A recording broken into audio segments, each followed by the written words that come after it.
próximo invitado en este martes 20 de agosto es el ingeniero Fernando Benalcázar, experto en los temas de energía, director de Olami en Ecuador. Ingeniero Benalcázar, buenas noches. El día de hoy hemos tenido desfilando en las calles de Quito a los grupos ecologistas, a los grupos antipetroleros, antimineros, liderados esta vez por grupos de la nacionalidad guaraní, que han ido hasta la Corte Constitucional instando, reclamando a que se respete el mandato de hace un año, cuando casi el 60% de los votantes aprobaron el cierre del ITT. ¿Qué piensa de estos pedidos? Bienvenido a Impacto Informativo. Buenas tardes, Edgar. Muchísimas gracias por la invitación. Creo que son irrelevantes en este punto. Para mí difícil de entender por qué seguir haciendo presión local. El costo de esa presión local, especialmente cuando mueve comunidades indígenas como los guaraníes, es muy alto.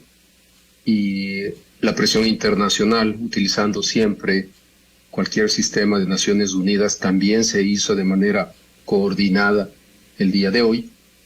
Y digo que es casi irrelevante porque la decisión del gobierno, representado por el presidente Daniel Noboa, ha hecho y lo ha dicho, inclusive cuando fue candidato, que respetará la voluntad popular. Y lo ha demostrado.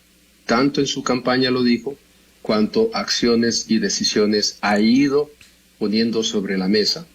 Tal vez hasta el día de hoy habían fallado en comunicar sus acciones y sus decisiones, pero hace 2 horas, para mi sorpresa, el gobierno hizo un comunicado oficial en donde despliega y explica todas las acciones que ha ejecutado y está ejecutando para cumplir con la voluntad popular sobre el campo ITT. A eso se suma que en mayo 7 emitió un decreto ejecutivo, el 257, en medio de la tensión, 10 días que se nombró el ministro encargado y que estaban en la emoción de cómo iban a limpiar todos los problemas que dejó la ministra anterior, el tema de la energía, los apagones.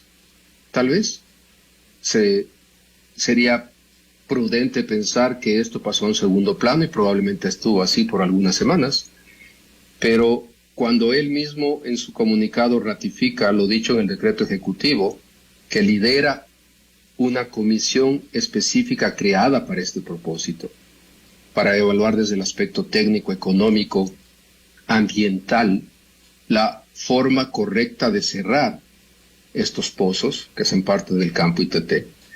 Y el propio ministro de Energía y Minas preside esa comisión, el de Economía y Finanzas está presente, el de la Mujer y Derechos Humanos está presente, y también el del Ministerio del Ambiente, infaltable, y no se diga Petroecuador, también representado en esa comisión de 5 partes.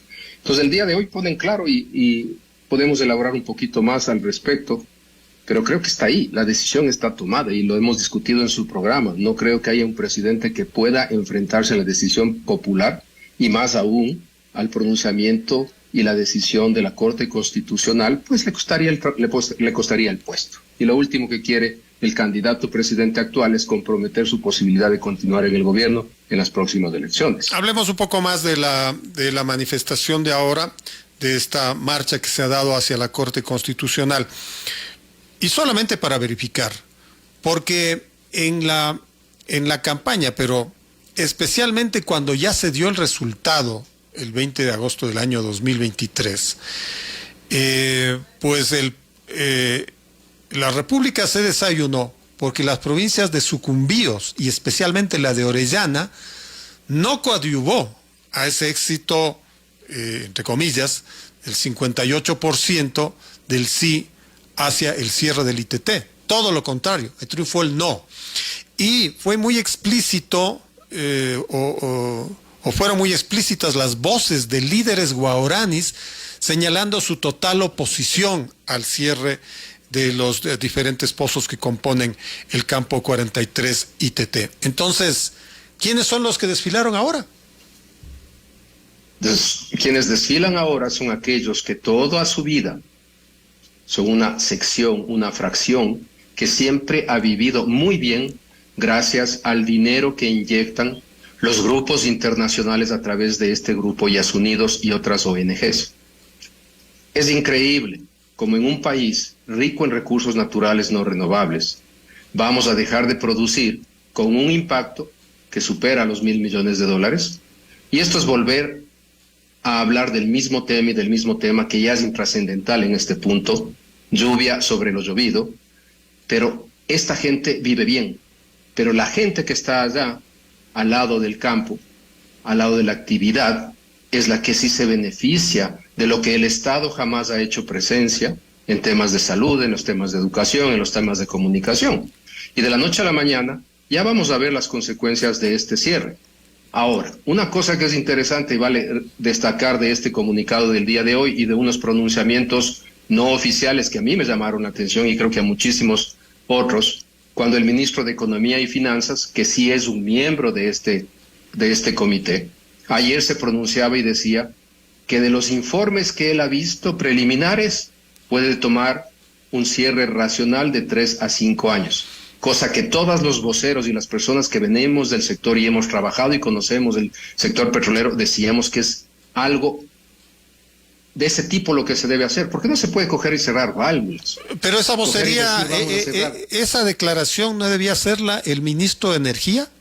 Resulta que es el ministro que está a cargo del dinero, el ministro de Finanzas, el que dice esto nos va a tomar de 3 a 5 años. Mi comentario en ese sentido. Yo hubiera esperado que el ministro, inclusive en mi cuenta ex, hice esa pregunta directo al ministro de Energía y Minas. ¿Por qué no se pronuncia? Además le decía, ¿y qué opinan de esto las multilaterales? Porque estamos negociando con ellos, buscando cómo obtener dinero que llegue a este país. ¿Cómo encajó en esa negociación el dejar de recibir $1.200 millones por año? Pero para mi sorpresa, y creo que para la sorpresa de todos, subió el nivel al máximo. Quien se pronuncia es el presidente de la República. Desde la presidencia se pronuncia de manera explícita. Inclusive hay cosas que a mí me llaman la atención en el comunicado dignas de felicitación. Cuando dice, hay que hacer la evaluación técnica, económica, ambiental del cierre progresivo y racional, que no se ha hecho, no se lo puede hacer en un año, pero que es inédito en el mundo. ¿Cuántas veces hemos dialogado con usted y con los periodistas de que no hay país racional en el mundo que haya cerrado las válvulas de 250 pozos en plena producción? Entonces, es importante también resaltar que desde afuera se emiten comunicados oficiales del alto comisionado de Naciones Unidas en tema de derechos humanos, aseverando que le preocupa de sobremanera la perforación de nuevos pozos. Bueno, eso quería preguntarle, ¿qué objetividad tienen esos pronunciamientos? ¿Hasta qué punto tienen información privilegiada o por lo menos información actualizada? Reciben información sesgada de los mismos grupos que tienen el interés de que el país pare, que volvamos a la época de la piedra, a la época del bronce, si es que nos dejan hacer algo de minería, pero estos grupos que viven muy bien, que viajan en primera clase, que viven una vida que los privilegios de la industria de desarrollo petrolero, minero y energético les permite vivir, son los únicos que quieren parar. Y aquí quiero hacer referencia. Hace 2 semanas exactas, en la provincia de San Juan, en Argentina, asimismo, parada la actividad de desarrollo de un proyecto que estaría entre los 10 proyectos de cobre más grandes del mundo. Hasta que llega un presidente y con su liderazgo y con su decisión política crea un régimen especial para incentivar una inversión de más de $5.000 millones. Y 2 empresas que hoy día están en el Ecuador, BHP, que es una de las 3 más grandes del mundo y que está buscando qué se puede hacer en el Ecuador, junto con otra que opera en el Ecuador, la mina Fruta del Norte, Landín, firman un contrato con el gobierno para desarrollar esa mina específica. Eso es lo que nos falta en el Ecuador. Que alguien tome liderazgo y a estos grupos se les diga, señores, muy bien, ganaron en Río Blanco, quisieron ganar en los otros 2 proyectos mineros, ganaron en el ITT, pero señores, el país no puede vivir en la pobreza que nos estamos metiendo y viviendo porque nos plantean alternativas en la parte del debate presidencial decía, buscaremos alternativas. Edgar, yo le pregunto, ¿qué alternativas se han cristalizado el día de hoy para reemplazar al ITT? Y ahora, los grupos, como siempre, pro defensa de la actividad de desarrollo nacional, ya están en contra de que ciertos campos con mucho potencial de ir al sector privado se ejecute eso.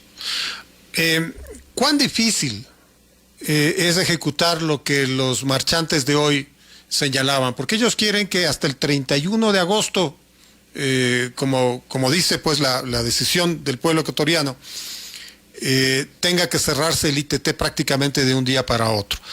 Cuando los reportes de Petroecuador marcan 48,000 barriles por día en el campo ITT. Hace un año eran 58,000 y se supone que ya no había ningún trabajo de perforación desde el mes de septiembre de 2023.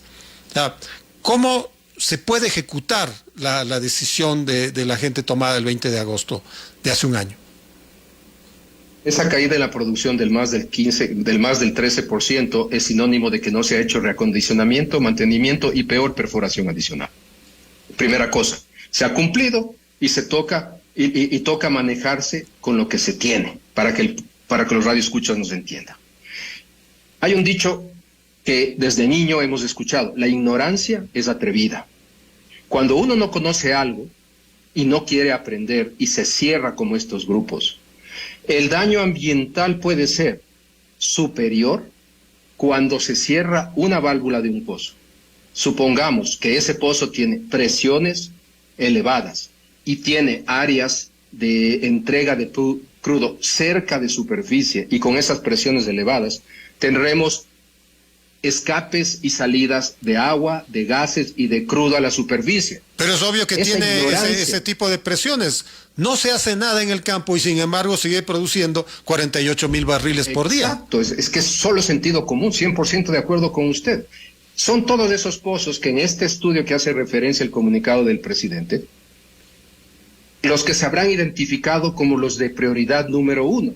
Y para hacer esa prioridad de cierre del pozo, van a tener que contratar servicios de cierto tipo de taladros no especializados gigantescos como los de perforación, pero sí de reacondicionamiento y mantenimiento de pozos. Porque yo debo matar, el término ya lo hemos dicho aquí en entrevistas anteriores, debo poner condiciones de cementación, cemento, para que nos entiendan, que tapone las áreas en donde se puede comprometer aguas, en donde se puede y de dónde sale el crudo. Eso debe estar debidamente taponado y después se pone un tipo de válvula diferente, un tipo de cabezal de pozo diferente que es para abandonar el pozo definitivamente. Eso es plata, eso es necesidad técnica, y la ignorancia de estos grupos cree que cerrar como las llaves de la casa. Lo más seguro para ellos es pensar que es como cerrar la llave de paso de la manguera de la casa de uno, que eso es facilito.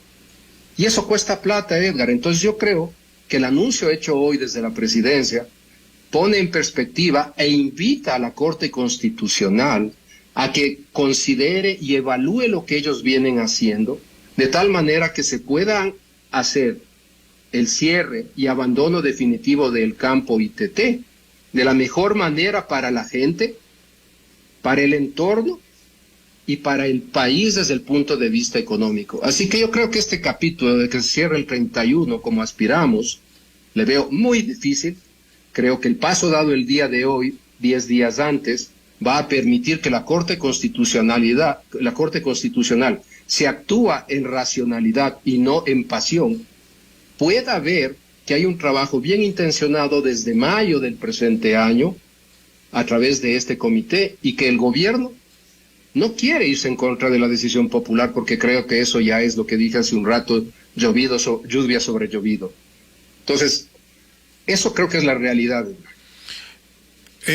Vamos viendo con un poquito más de atención el pronunciamiento del presidente Daniel Noboa de esta tarde.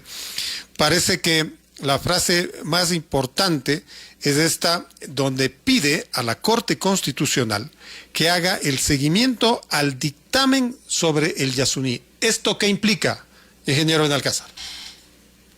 Implica que el pronunciamiento, el dictamen emitido por la Corte Constitucional, Desde la perspectiva del Ejecutivo, se ha evaluado, se ha analizado y se tiene suficientes argumentos técnicos, legales, económicos y especialmente ambientales, entendiéndose ambiente, gente y entorno, para pedirle que se tome en cuenta de manera, insisto, racional, que se está haciendo, pero que no es cuestión de soplar y hacer botellas y que no es ejecutable como cerrar la llave de paso de la manguera de nuestro jardín. Pero para eso los dignatarios de la Corte Constitucional tendrán que rodearse del asesoramiento respectivo, porque ellos no son todólogos, pues son unos respetables juristas, pero estamos hablando aquí de materia un poquito complicada, la materia hidrocarburífera y la materia ambiental.